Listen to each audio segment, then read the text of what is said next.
All right, we're good.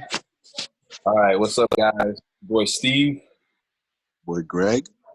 NDO training. Oh, sorry, NDO podcast. I'm so used to doing NDO training. I've been doing so many videos. It's just my intro is, "What's up? It's Coach Steve, NDO training." So it's like almost second nature now. But this is the NDO podcast,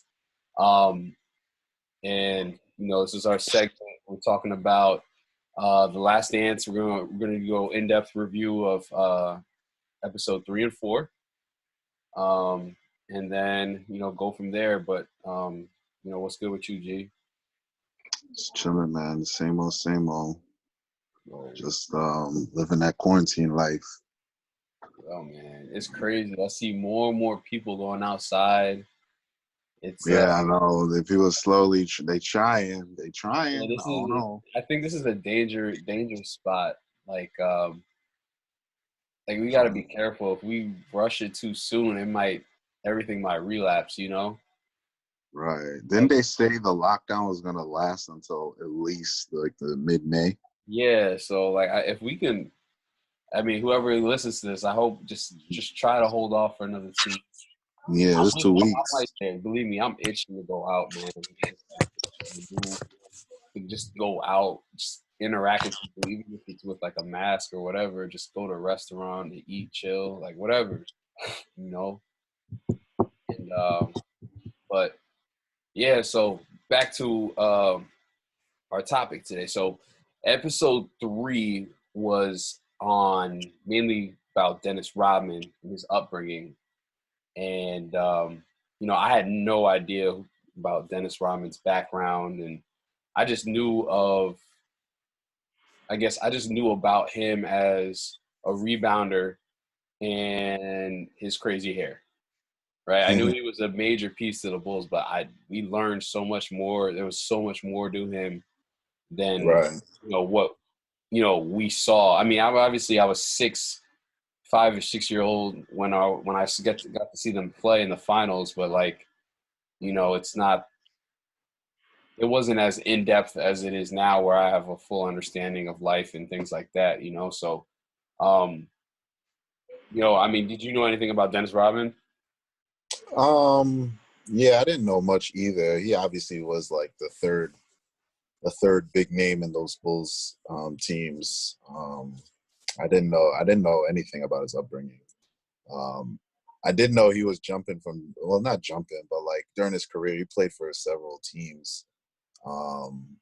This was like, he played for the Pistons. He won 2 championships with them, which I low-key did not know. I didn't know that either. I didn't know he was part of the Bad Boy Pistons. Yeah, I didn't know either. I thought it was like a little before, but that's just because I didn't know his career like that.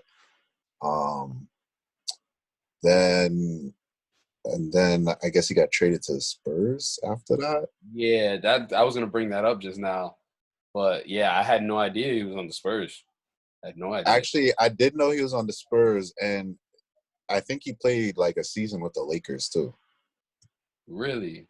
Really, if you look that up, I've definitely seen a picture of him in Lakers uniform. I don't know what year. I think that was definitely after the Bulls, I think, because he definitely it might be like 99. Yeah. That might, yeah, I think he did. I'm looking. So it says Lakers, and then it says the Mavericks. Yeah. So you're right. He did play for the Lakers in 99, right after the Bulls. 99. Oh, so it was right. Oh yeah, wow. Right after they won the chip. Damn. Kobe, Shaq, and Rodman. That's wild. Damn. Yo, if he stayed one more year, he could have 3 more. If he stayed, imagine that. I don't know. Did they trade him? Maybe he got traded. Maybe he wanted to stay. Yo, that's crazy. Well, he was older too. He was older. So maybe they just needed.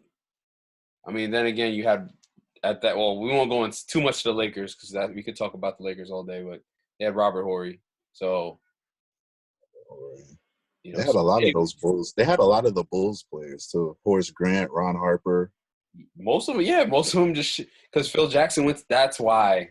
Yeah. Phil Jackson went to. That's right. That makes sense. They What all. year did Phil Jackson start at the I think it Lakers? was 99. 99. That would be Okay. 99, bro. Because if that would make sense, why they would follow him. Yeah. I'm gonna Google it really quickly, or Wikipedia it. Yeah, 99 to 04, 05 to 2011, Lakers. So that makes sense Yeah. why he basically brought half the Bulls team with him, Right. Exactly. Kobe, and then boom. That's crazy. It only took 2 years. Yeah. It really took 2 years of or 1 year of Phil Jackson, to be honest. And then 1 year, and then they won. that's when they won. The next year they won. That's crazy. I don't. Maybe he just had the mojo, or he had the magic juice, or whatever. But that's impressive if you think about it, right? But yeah, so let's go back. Let's reel it in because Phil Jackson he told his story in episode 4. But more so Dennis Rodman's like upbringing, which was kind of tough, single household, and Right. then he got kicked Where out. did he go to school? He got kicked out, and then he didn't get picked up to go to college till he was 20. Because he was. Did they say that in the thing? Yeah, they said he was homeless. Oh yeah, I remember that. He said he was homeless, but he didn't he didn't do drugs or anything, which is kind of crazy.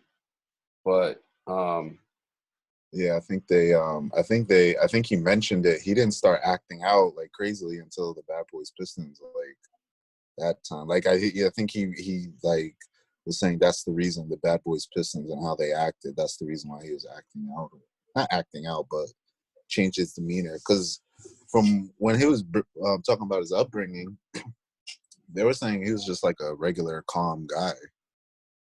It wasn't anything crazy about him. A hard worker and stuff, but yeah, and so and like then so I'm reading. I didn't know. So I wanted to look into more about his college years. right.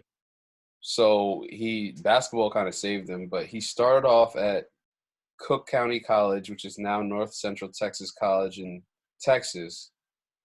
Averaged 18 and 13, but then he flunked out because of his academics. He wasn't tuned in for academics. Then he went NAIA. They did mention this. He went to Southeastern Oklahoma State University and was a 3-time All-American there. He averaged 25 and 15 all 3 years. That's crazy. I didn't know he went to the Portsmouth Invitational Tournament. He went to the PIT tournament for seniors. Won Right. MVP. He won MVP there. Right. Oh, he did. Wow. Yeah, he won MVP there, and that's how the Pistons saw him, and they ended up drafting him. So that's that story there. But that's impressive. Like if you can hoop, you can play with anybody. You just gotta just win and put up the numbers. So just for any hoopers out there that think they have to go to high major, there's different routes if you want to be a pro basketball player at least. Anyway, so then we get into the Bad Boy Pistons. They kind of link it together to MJ because obviously Dennis Rodman was with the Pistons, won 2 years there. And then they went over the MJ rules. Damn. I could say, like, when people talk about the MJ rules, I never knew exactly what they were. I just thought like It was just the foul. Obviously double team him and foul really hard when he goes up. That's what I thought it was. But he actually explained it. He said if he's there, you gotta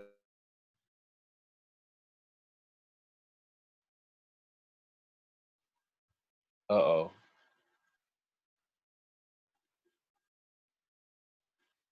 Oh man.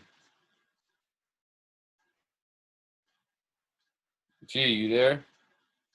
It's frozen on your end? Yeah, frozen on my end. Damn. All right, you're back. You're back. You frozen? I think you're delayed on mine. I'm delayed. Oh wait, no, you're good. You're good. I'm back now? Yeah. That's mad corny, bro. I don't know what's wrong with this Wi-Fi. But anyway, you were saying the breakdown? Yeah, that way, like when he was talking about it, he did like there was like three main points. Just like, oh, if he's at the elbow, we trap him, make him force him this way, do that, and then the last point was once he's in the air, knock him out. Yeah, that was so. Yeah, so I remember. I actually just so like I wrote it down. So you're right. So when he's at the top of the key, it was force him left. Yeah, Don't let him go baseline. right. And if he did go baseline, obviously punch him out the air. But the other one, like you said, was force him middle to the elbow and show a lot of help. Oh yeah, and then when he gets it in the post, double team from the top. Right. So those are the rules. And I was like, wow, they really had to do all that. Yeah, I didn't know they were like the rules like in depth like that. I thought that was the name of it because they didn't want Jordan to score. Right. Yeah, I thought it was so interesting, but like it was actually part of their scheme, which is impressive, you know? It worked. Yeah. But yeah, so and then from there, right, they talked about his struggles and you know, I always talked about this, right? I'm thinking about like what NBA players today would survive that beating. Like who could I know I would have got eaten alive. Like I wouldn't be able to handle that, you know. Yeah, and they weren't like. It's funny because they were big, but they weren't like. I don't know. It's weird. Because they were definitely big and strong people, but Oh they were yeah. like built. Like they weren't. They weren't like when I think of big and strong right now. I'm thinking of Dwight Howard, LeBron. Like they're not even like that, and they were knocking people around. Yeah, they were just really tough. Really tough, solid built people. Yeah, Yeah, they like weren't. they They really weren't like overly muscular. Like you didn't see muscles popping out of them. That's what I'm yeah, trying to say. they were just strong and mad, They which is didn't care. crazy. And MJ even said it. He's like to this day, he hates them. Like Yeah. that team, not like I guess I don't know what that means, but there's a Nah, lot. I think he still has a little Well, yeah, the resentment to whole it. Isaiah Thomas thing. Well, we'll get. What's I that? think he has a lot for most of them.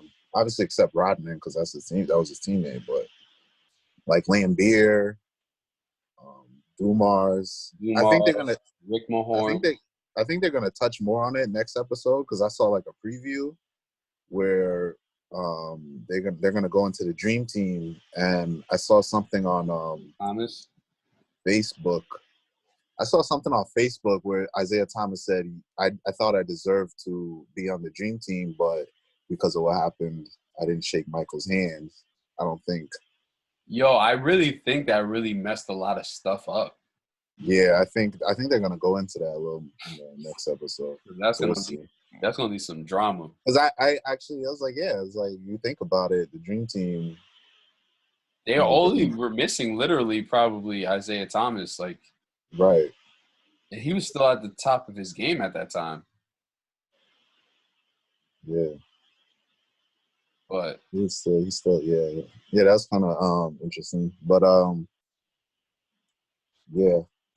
yeah, man. But I think he still has some resentment. Because even yeah, I saw we'll they get into still that. like on social media. They're still talking about it. Yeah, we'll get it. Because yeah, a lot of Isaiah Thomas quotes are popping up now. Yeah, Like, and like oh the other thing. So yeah, we'll keep talking on that. Like I just I don't know. Like MJ did bring up a great point. Like they did when they lost them, they did shake their hands. right. But like at the same time, like it's the playoffs. You get what I'm saying? Like Right. I think MJ's might have been a different situation because MJ's been trying to beat him all this time and he hasn't. So he's like, okay, good game. Maybe I'll get you out next year. And the Pistons, they're going for that three-peat. So, and then they got swept, right? something like that. Yeah, they got swept. So that's probably like, that was just such a bitter taste they had in their mouth. They probably just didn't even want to deal with them. Yeah, I have it on right They just now. going against the team that they've beaten in the past. And then they finally get bested. And it wasn't even like it was a close series. They got swept. So it's like they're fighting bears and stuff. So I mean, do you see that? No, I don't know if you see that now. You don't really see that now, right? Like People just walking off. Yeah, after a series, you'll see it after games, like random games, because of the regular that's season. games. But like to end the series, Yeah, I don't. you You don't don't. really see No, they dap up. They hug, well, whatever it is. unless it was in game 7. Yeah, game 7. Oh, actually, Did, some players do walk off. Yeah, that's what I'm saying. Because I'm pretty sure Westbrook and Paul George walked off. They didn't shake nobody in. That's that competitive edge in them. That's what I'm saying. Like, yeah, you can't hate somebody for doing that, though. Like, you get what I'm saying? I mean, obviously I've never been in that situation, so I can't speak like what I would do. I could say what I think I would do, but I think I would dap up, but keep it pushing. Like like you just give a good game and then just leave. Game. Yo, forget you. Like I hate you right now. Like whatever. You know what I'm saying? Like I think that's or like give a wave, like something like all right. Like, because, they're probably celebrating. You don't want to go chase them for a handshake. That's a little too much. Yeah, that or I wouldn't want to be faced with that. You get what I'm saying? Yeah. I mean, I've lost in a championship game before. That shit hurts. Like, and it's annoying. Like, you don't want to, like, you don't want to. Who wants to see their opponent see them win. celebrating? See them, yeah. You get what I'm saying? Like, if you're really competitive. Yeah. But you gotta be class. If you're gonna be that way, you gotta be like that the whole time. If you're gonna be that character, that's how you have to be the whole time. Because then you can, if you do one or the other and like shift back and forth, then it's like that's not, you're not being true to yourself. You get what I'm saying? Right. So, and then, so let's wrap up. Like episode 3 really was, basically Phil Jackson letting Dennis Rodman go to Vegas. All right, the reason why the reason why that was going on was because Pippen was hurt, or the whole thing. So they were struggling at the beginning. Rodman stepped up finally after saying he messed up, and I didn't know how good of a defensive player Rodman was. Gary Payton quoted him, he's the F it up guy, where he just in there and just mess up the whole offensive set or just get in somebody's face. So, like, probably the person you would compare Rodman to is probably Draymond, right? Right. Just in terms of how, like, the intensity and what he does, except Draymond's very shows a lot of expression. Dennis didn't really show too much expression in terms of talking junk. He just played hard. And if he made a hustle, you saw it in his game. You saw how he annoyed people in his game. Yeah. Because he'd get chippy after a dead ball. He'll start swinging elbows a little bit. Yeah. I don't know if you could do that now. They'll probably give you a tech. Yeah. The NBA's a little bit softer now, but like still, it's crazy to think that. It's crazy to see the evolution of the game. It's crazy. Like that's how it was back then, and that's how you had to survive. Was that in episode 3? They talked about that a little bit. How they were like, yeah, you could go up, punch people in the face, and that was definitely 3. They were talking about they wanted MJ to be the face of the league. Yeah. And people wanted the Pistons to lose because they wanted him, and that's why the Pistons took it to heart. Right. People didn't want them to win, so they had to prove themselves. And the NBA, the guys were saying, John Sally was saying, like, the NBA wasn't like it is now, where they got to protect their top players. Now like back then it was Jordan was he was a superstar, but he got treated like he was a regular hooper in terms of calls. But yeah, so that leads to Dennis Rodman going to Vegas. you know, when Scottie Pippen finally came back, Dennis Rodman was getting like frustrated or he had enough. He needed some time, and then it was crazy. It's crazy to think that you had a player like that would just disappear, you know, especially at the NBA level. But you have to. This is where you have to put so much respect to Phil Jackson, where he trusted him, and he kind of like in episode 4 they talk about it, where it's just like he became more of like a mentor figure, supposedly. I mean, this is what they want to show us to Rodman to help him out. And by the way, like Rodman's a GOAT. We were just talking about this before we started recording. Was like Tony Braxton, Carmen Electra, Madonna. I'm sure there's more names. Yeah, there's probably a lot more names. Like he dated so many like high profile women back in the day. Maybe he was like the guy, you know. It's just thinking about it. Anyway, maybe like that's why I said he's a interesting guy too. Like mentally, like you don't know. They said he was very quiet, and then that was that thing. And when he was in the Pistons, he had a gun or something. Yeah. So like, this is why I say Phil Jackson's great, because he was able to kind of help him and manage him, and mentally and help him progress. You get what I'm saying? Yeah. And so yeah, that's the one thing that I really took out of that episode was like the emotional, the intelligence of Phil Jackson. So the EQ. Yeah, they were showing how like, well, that's in episode 4. How they were saying. We're basically. Oh yeah. Okay. Yeah. So yeah, they were saying how, I guess Rodman had like or he went into Phil's office and he was like, "Oh, I have one of these too." And then Phil's like, "Oh, this means that. This means you're a part of this." And they like connected. They were just showing how he connected with Rodman on that aspect. And then that's how they went into how Phil was like in the Native American culture and Zen Buddhism and all that. Yeah, I didn't even realize why they called him the Zen master.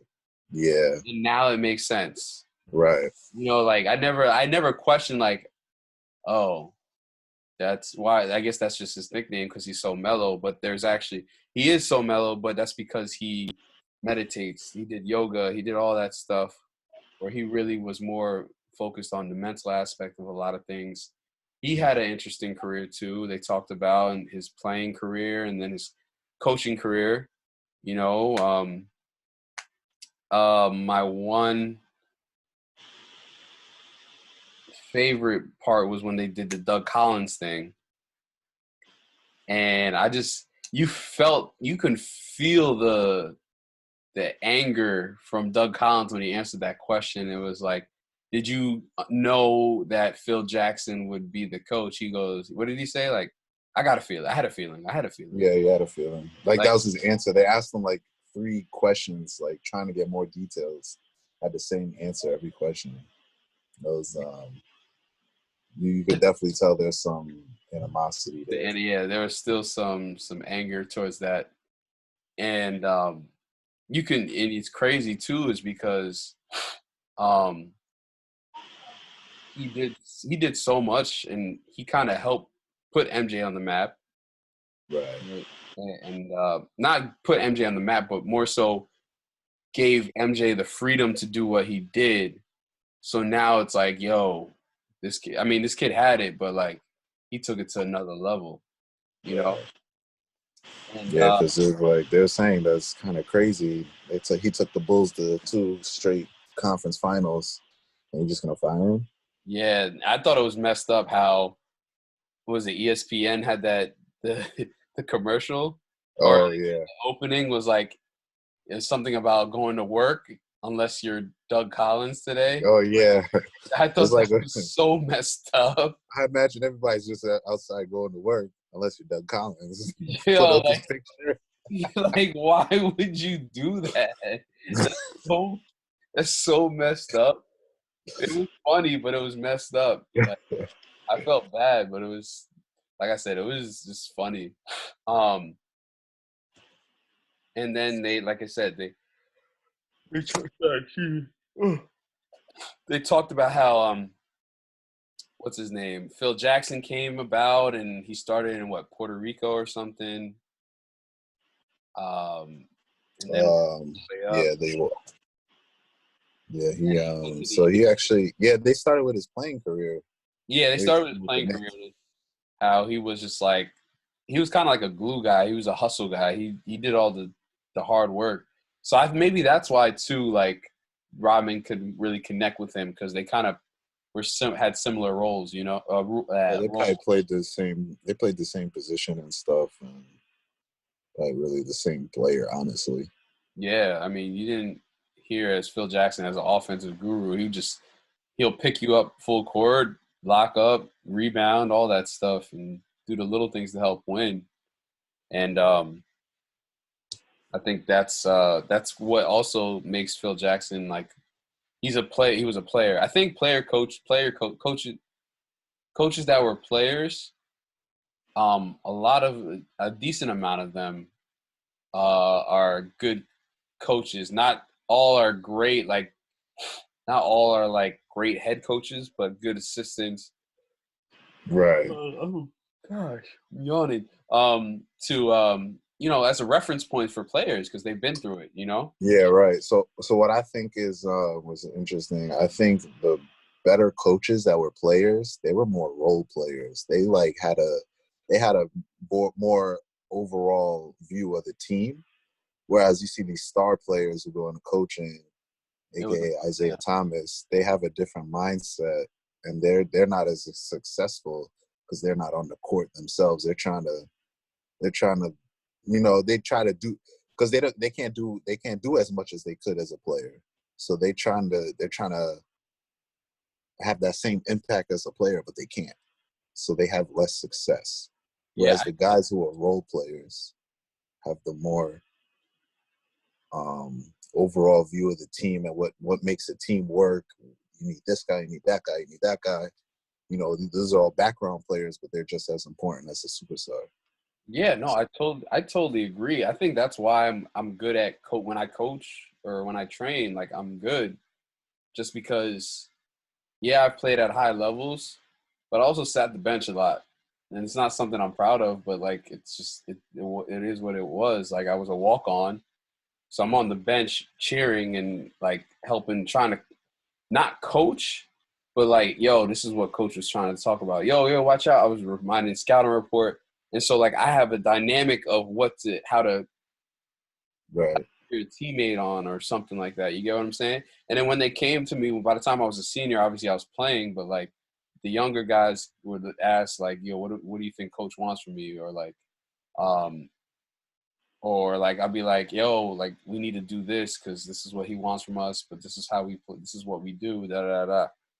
So it's like, it's not easy, but like it everything happens for a reason. So those like you said, like a lot of the role players are great coaches.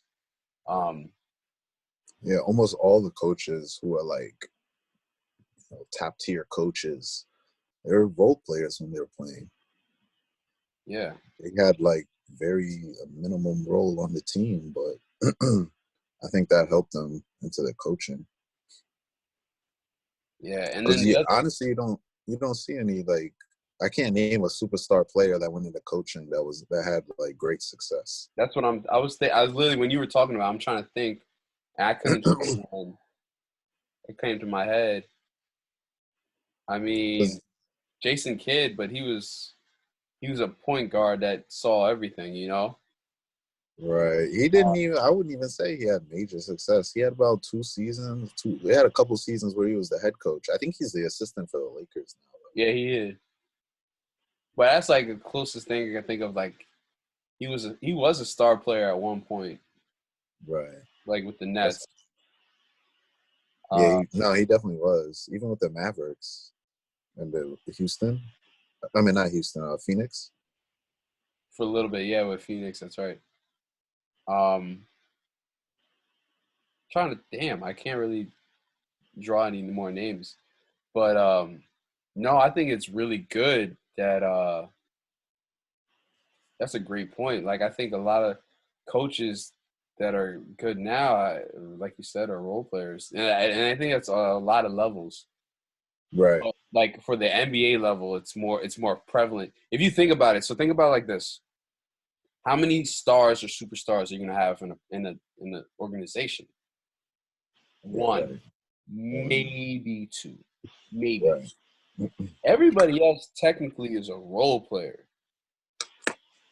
So like you got to do what you got to do to get on the court and help the team win, and that's what people kind of like lose track of. Like, yeah, high school ball. Like I'm going into a little rant. So high school ball, you can be great, good at everything, but you got to have to get to like a really good Division 1. You got to be overly athletic and can jump out the gym, or athletic and can shoot, or super athletic and defend. Like you got to have a superpower. That's what it's called. And depending on how you develop that can lead to you getting to the league. Like if you see everybody like Trae Young when he got drafted, his scoring ability being his height, and that's where people also saw a downfall or whatever. But like stuff like that, having a superpower. And so leading to the rest of episode 4, they finally beat um, the Pistons. Like Right. the Pistons were like the thing was to get under MJ and like get in their head and like they get physical, and they were like Horace Grant. They were talking about how Horace Grant they were bullying him, and then he wanted to retaliate, but MJ said no. And then what really pushed him over the top was when they said when Pippen got pushed into the crowd, and then Pippen didn't react, and he just came back and hooped, and then MJ was like, "Yo, we got this." Yeah. And and then that's where the handshake thing came in. But it's just crazy. Like, I didn't realize how, I wouldn't call them super teams, but I think those teams that were really good back in the 80s and then most of the 90s, they were complete teams. You get what I'm saying? Like, yeah, you had MJ as your superstar, right? Yeah. But then you had Pippen, who was like the second best player in the league, probably. And he did it Yeah. all. He was like the original point forward, right? Then you had Rodman, who would rebound and tussle and whatever. Then you had your centers who knew their role was to rebound and make layups if they were open. John Paxson, Steve Kerr, your shooters, right? You had guys that were placed to make the team work. The other thing that they talked about in episode 4 was the triangle offense. That was the other thing with Doug Collins. Doug Collins didn't want to run the triangle offense, which is partially why he got fired. Because what's his name? Krause wanted to run the triangle offense, and it was crazy. You saw the evolution, right? Like they showed MJ like you don't have to have the ball in your hand the whole time to score, even though he would have preferred that. But like he trusted his teammates more, and that led to more wins. They ended up with obviously 6 championships, right? Yeah. So it's crazy to think that like even at the highest level, you got the best player in the league. And this is where a lot of coaches find trouble, which is like buying into an offense, buying into a system, right? But here's my thing too. It's got to be a good system, one, and two, you still got to make sure you satisfy your superstar, right? Because if you do a system and it doesn't work out, like I can tell you from experience, it's not as fun. I guess I kind of had a similar situation back in high school, where I went from having the ball in my hand a lot to trusting the system. I mean, I still scored a decent amount, but I could have, if I had that freedom still, I would have scored even more. You get what I'm saying? But like, we lost in the finals in our league in states for my junior year, and then my senior year we won our league championship, but we lost in the finals of states. So it was an improvement, but still but that shows, you know what I'm saying? If there's a system in place and you trust it and you believe in it, it can actually work. And it was just crazy how you had the best player in the world buy in. That's why Phil Jackson's Phil Jackson, man. But he didn't have. I mean, it wasn't even Phil Jackson. It was the other assistant coach, who said this offense is going to work. And so, like, I actually, when I was in Canada playing, we actually had a small excerpt of the triangle offense, and we ran it a couple times.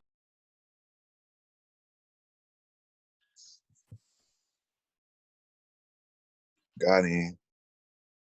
I don't know what just happened. You got disconnected, I think. And I'm still recording. Yeah, still recording. That's crazy. I gotta work on this Wi-Fi thing. But anyway, so that's, I mean, those are the main huge points in my opinion. I think we covered a lot. Yeah, I think we covered most of everything that was presented in the episodes. So, and that we can, I mean, the only thing that we didn't cover, well, we did, but MJ's kind of reaction watching Isaiah Thomas's. Sorry, I didn't mean to cut you off.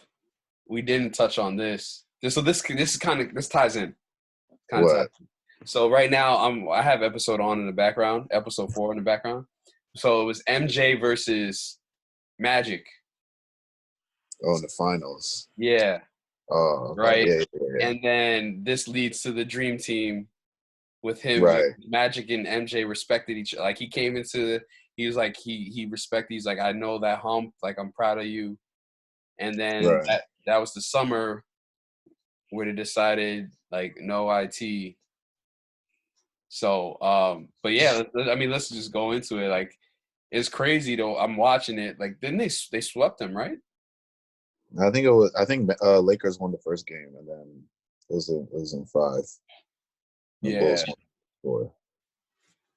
But it's just crazy to think about that, right? Like, yeah. Like, MJ they even interviewed Magic. It's like, yeah, if I'm gonna lose, I want to lose that Jordan. So, like, dude, like, that's respect. Like, I get that. Like, I hate losing. I don't want to lose. But, like, there's that respect. Like, there's greatness. Like, he's great. Like, I respect it, but I'm coming for you still. Right. I'm great too, you know? Yeah, exactly. That's what you got to have as a competitor.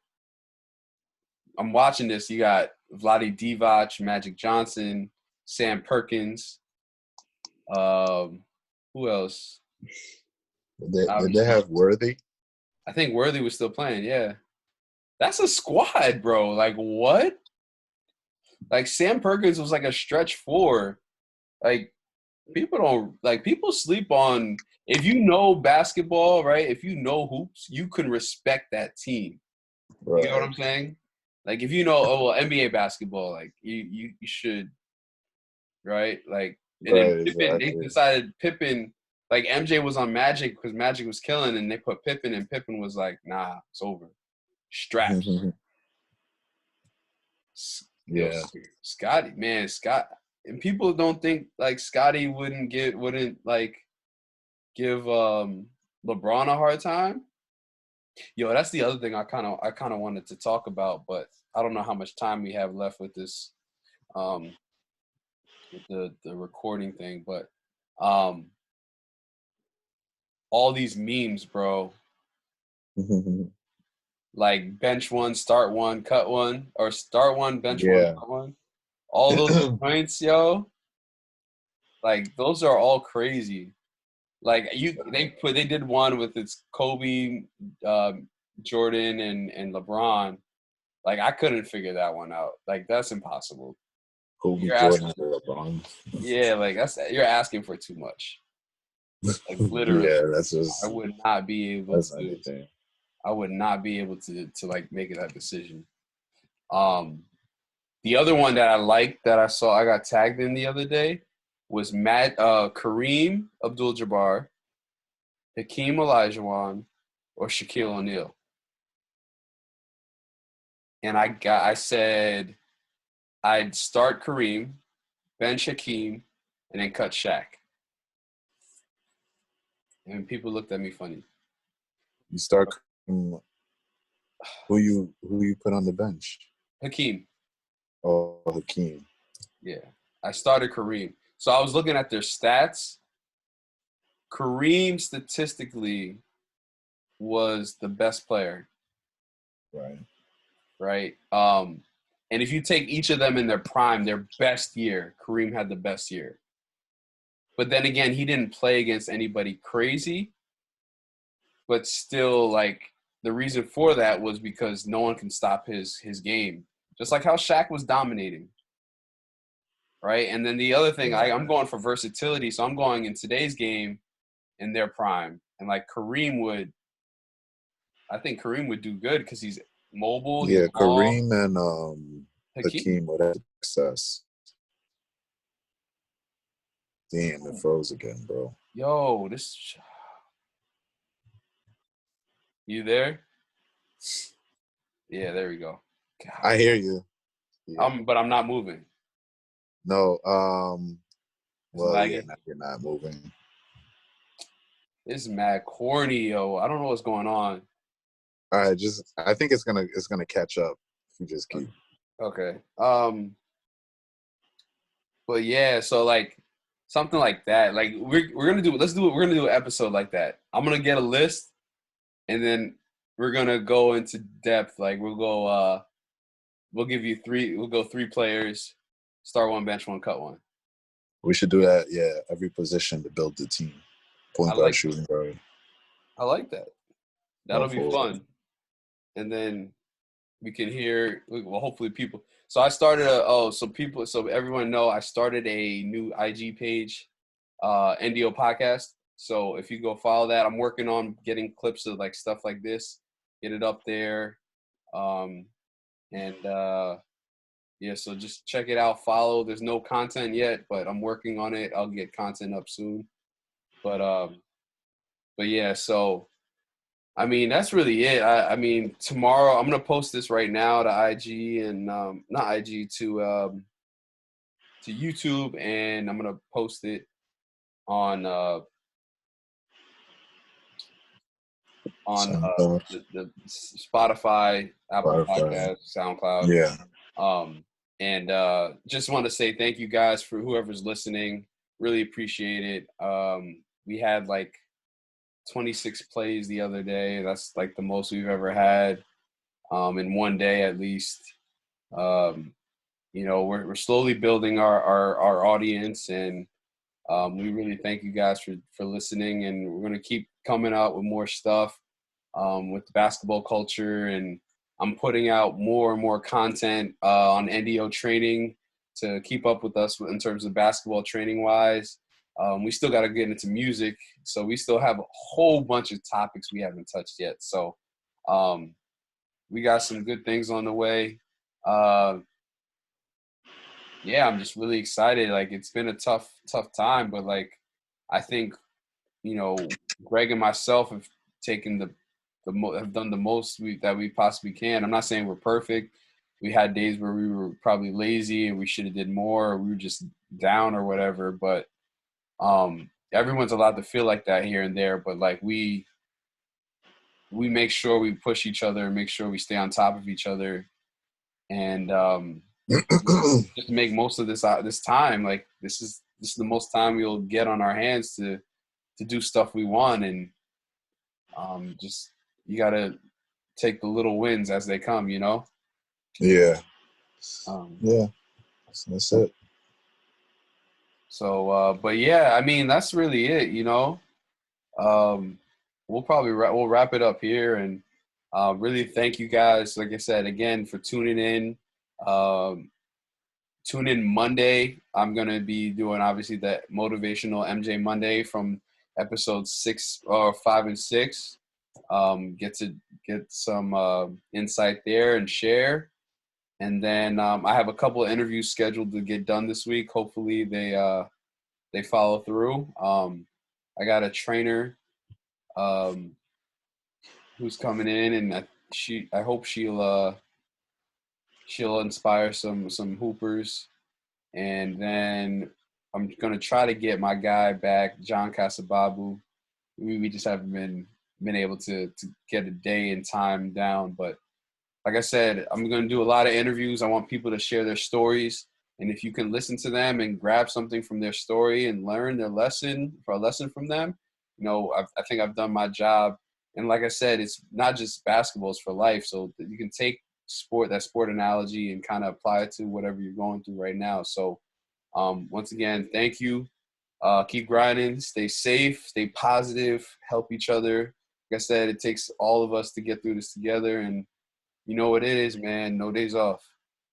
No days off. Peace.